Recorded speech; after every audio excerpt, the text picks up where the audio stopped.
2:41 a.m. Early winter darkness hangs over the eastern bank of the Dnipro River. The temperature is below freezing. The water moves slowly, deceptively calm. On the shoreline, Ukrainian assault teams crouch beside inflatable boats, engines muted, radios wrapped in tape to stop the telltale crackle of static. This is not a large offensive. No tanks, no air cover, no spectacle. It is a calculated risk. River crossings are among the most dangerous maneuvers in modern warfare. Every military academy teaches the same lesson. A force exposed on water is a force at its most vulnerable. Yet, despite drones, thermal sensors, counter-battery radar, and precision artillery, the order is given. The boats push off. For the first few minutes, it seems to work. No explosions, no tracer fire, just the sound of paddles cutting through black water and the distant hum of generators on the far bank. But unseen above the river, something is already moving, small, quiet, and watching.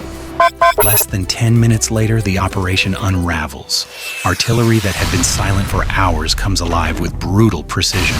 Coordinates are updated in real time. Escape routes vanish. Boats burn. Radios fall quiet one by one.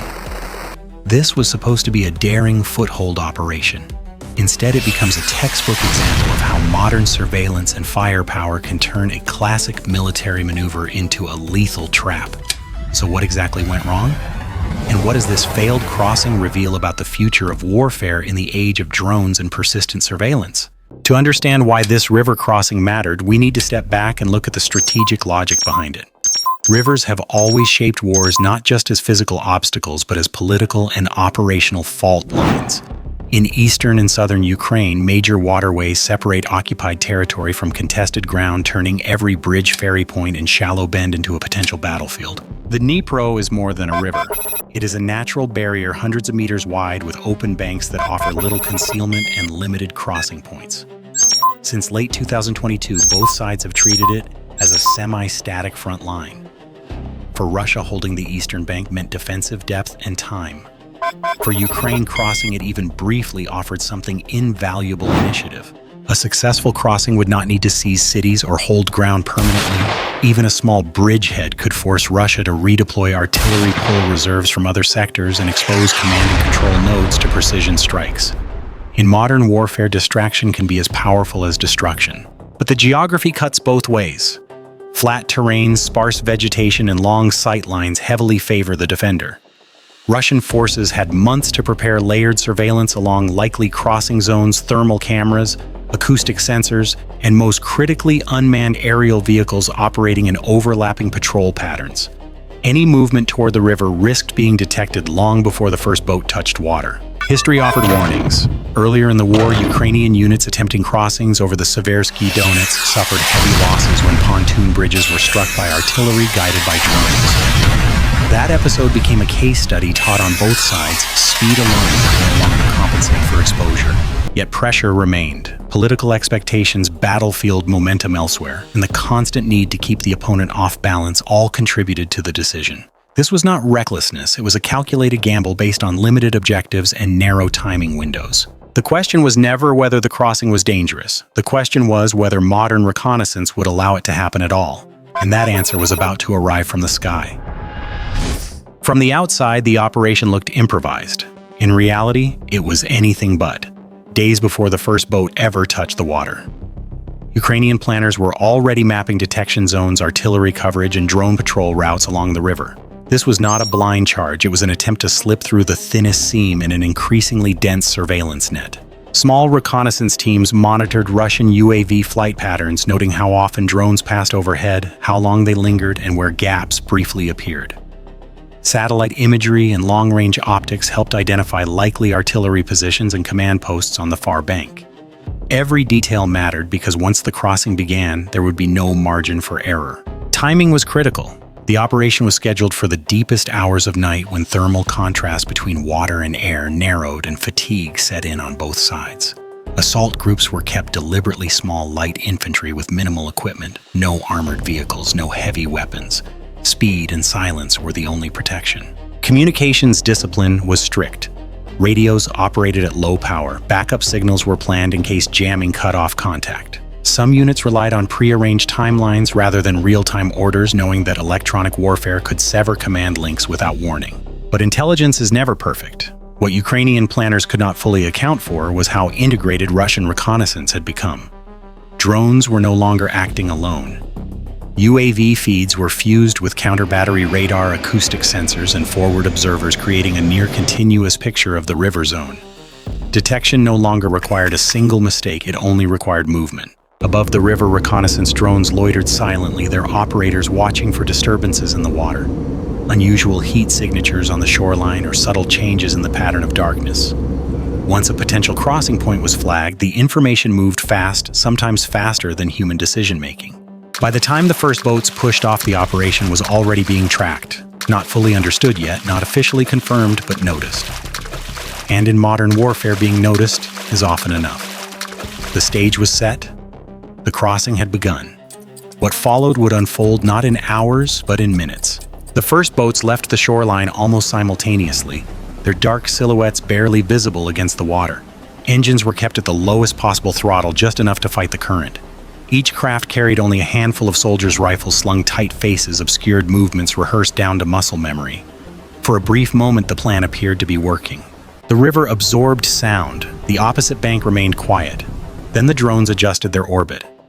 High above, a reconnaissance UAV shifted position, angling its camera toward a subtle disturbance on the water's surface. The video feed did not show clear shapes at first, just ripples, faint heat signatures, inconsistencies where the river should have been uniform. That was enough. A marker appeared on a digital map. Seconds later, a second drone confirmed it from another angle. The information moved instantly. Artillery units that had been idle for hours received updated coordinates. Fire control systems calculated trajectories while the boats were still midstream. There was no warning shot, no ranging round. The first shells landed exactly where the crossing was densest. Water erupted into columns of white and black. Shockwaves flipped inflatable boats like toys. One craft vanished entirely, swallowed by the blast. Another spun sideways, its engine dead, drifting helplessly as fragments rained down. Soldiers were thrown into freezing water, weighed down by gear, struggling to orient themselves as concussions blurred sound and vision. Attempts to retreat only made things worse. Artillery fire adjusted rapidly, walking explosions along the river's surface, anticipating escape routes rather than reacting to them. The shoreline that had been safe minutes earlier was now a kill zone. Any movement, any heat source was immediately punished. On the far bank, a small group managed to reach cover, scrambling up muddy embankments under sporadic small arms fire. But they were isolated, communications were intermittent. Jamming surged, cutting off coordination just as commanders tried to assess the situation. Without heavy weapons or reinforcement, the foothold was symbolic rather than operational. Above it all, drones continued to circle. Some provided targeting data, others recorded everything. Within minutes, the operation had shifted from insertion to survival. Orders became fragmented. Some units were told to hold. Others received nothing at all. Individual soldiers made their own decisions, hide, swim, run, or freeze, while artillery continued to fall with unnerving accuracy. By the time the shelling slowed, the river was littered with debris, burned fabric, broken engines, floating equipment with no one attached to it. The assault had not failed because of poor discipline or lack of courage. It failed because exposure on the water, once detected, left no room to recover. The window for success had closed before most of the force even realized it had opened, and now the defenders were already adapting for the next attempt. From the defenders' perspective, the response was not improvised, it was procedural. Once the crossing attempt was confirmed, Russian forces shifted seamlessly from observation to suppression. The objective was not merely to repel the assault, but to prevent any possibility of regrouping or reinforcement. Counter-battery radars remained on standby, scanning for Ukrainian artillery that might attempt to cover the withdrawal. When no immediate threat materialized, the focus stayed on the river itself. Fire missions were staggered, alternating between high-explosive shells and airburst munitions designed to maximize disruption rather than destruction. The goal was saturation, forcing chaos, disorientation, and fear. Electronic warfare units intensified jamming along the riverbank. Communications degraded further, isolating small groups and preventing real-time coordination. Any attempt to establish a coherent defensive perimeter on the far bank collapsed under this pressure. Without secure links, even disciplined units were reduced to reacting locally rather than operating as a force. Small drones moved lower closer, confirming damage and identifying survivors. This feedback loop drone detection, artillery adjustment, confirmation, repeat compressed decision cycles to minutes, sometimes seconds. It was a textbook example of modern kill chain efficiency. Notably, there was no rush to counterattack across the river. The defenders did not need to. Geography and firepower did the work for them. By holding position and letting surveillance and artillery dominate the crossing zone, they turned the river itself into a weapon. By dawn, the area was quiet again, but it was a different kind of quiet, one shaped by data sensors and pre-planned responses. The message was clear: any future crossing attempt would face the same fate unless the underlying balance between concealment and detection could somehow be reversed. At its core, the failure of the river crossing was not about bravery, planning, or even timing. It was about physics, sensors, and the unforgiving logic of modern surveillance warfare. In today's battle, space exposure is often detected faster than it can be corrected, and nowhere is exposure greater than on open water. The first vulnerability was visibility. Even at night, rivers behave differently from land.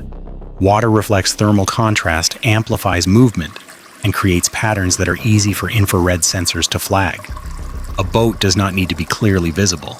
It only needs to disturb the surface enough to break uniformity. Modern drone optics are trained to notice exactly that. The second factor was persistence. In earlier wars, reconnaissance was episodic.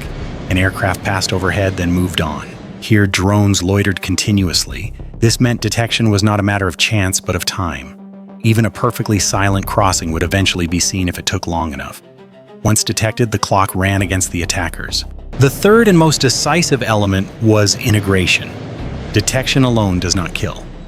What turned observation into destruction was the seamless link between drones, fire control systems, and artillery units. Coordinates flowed automatically. Corrections were applied in real time. There was no need for visual confirmation from the ground.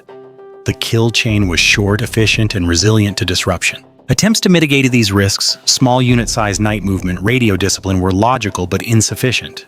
None addressed the core problem: the inability to remain concealed long enough to complete the crossing and consolidate on the far bank. Without armored protection, air cover, or suppression of enemy sensors, the force existed in a window measured in minutes. This episode underscores a harsh lesson. River crossings, once a test of engineering and courage, are now a test of information dominance. If one side controls the airspace with drones and can translate observation into fire faster than the other side can move, the maneuver becomes almost untenable. Unless future operations can blind sensors, disrupt data links, or overwhelm defenses through scale or deception, rivers will remain not pathways but trap. Tactically, the failed crossing changed little on the map. No towns shifted hands, no front lines collapsed. But strategically, its impact reached far beyond the riverbank. This was not just a setback, it was a signal. For Ukrainian planners, the operation reinforced a painful reality. Localized bravery and precision planning cannot compensate for a persistent surveillance disadvantage. The lesson was not that river crossings are impossible, but that they now require conditions far more demanding than in past wars. Temporary air denial, sensor suppression, or overwhelming deception. Without those, even limited objectives become prohibitively costly. For Russian forces, the event validated an approach that prioritizes reconnaissance over maneuver. Instead of massed counterattacks, they relied on drones, artillery coordination, and patience. The success of that model encourages further investment in layered sensing and automated fire control, reinforcing a defensive posture that trades territory for time and attrition. Beyond the immediate battlefield, the implications are broader. Militaries around the world have studied river crossings for decades as complex but solvable engineering problems. This episode reframes them as information problems. Control the sky even with inexpensive drones, and you can dominate the ground without moving an inch. It also sharpens an uncomfortable question for modern armies: how many classic maneuvers remain viable when detection is constant and response is instant? Amphibious assaults, airborne insertions, even armored breakthroughs now face the same dilemma. What happened on this river was not an anomaly, it was a preview. And that raises the final question: if surveillance has become the decisive weapon, what happens to maneuver itself? What unfolded on that stretch of river was not a failure of will or professionalism. It was a collision between 20th century maneuver and 21st century warfare. The soldiers involved executed their orders with disciplined courage and precision, but courage alone no longer determines outcomes when every movement is observed, logged, and converted into coordinates. This crossing attempt reminds us that modern battlefields are no longer defined solely by terrain. They are defined by visibility. Whoever controls the flow of information, who sees first, understands faster, and acts sooner, controls the fight. Rivers, once avenues of surprise, have become transparent corridors where concealment lasts only as long as sensors allow. The lesson extends beyond Ukraine. Armies around the world are watching closely. Expensive platforms and traditional doctrines are being tested by systems that cost a fraction of their price but deliver disproportionate effects. Drones, data links, and automated fire control are not supporting tools anymore. They are the backbone of modern defense. Yet this is not the end of maneuver warfare. It is a warning that maneuver must evolve. Future crossings will demand something far more complex than bravery and timing, electronic deception, sensor suppression, multi-domain coordination, and perhaps tactics not yet fully imagined. The river did not defeat the assault. Information did. As conflicts continue to adapt, one question remains open for every military planner and every observer of modern war. In an age where nothing stays hidden for long, how do you move it all? Bye for now.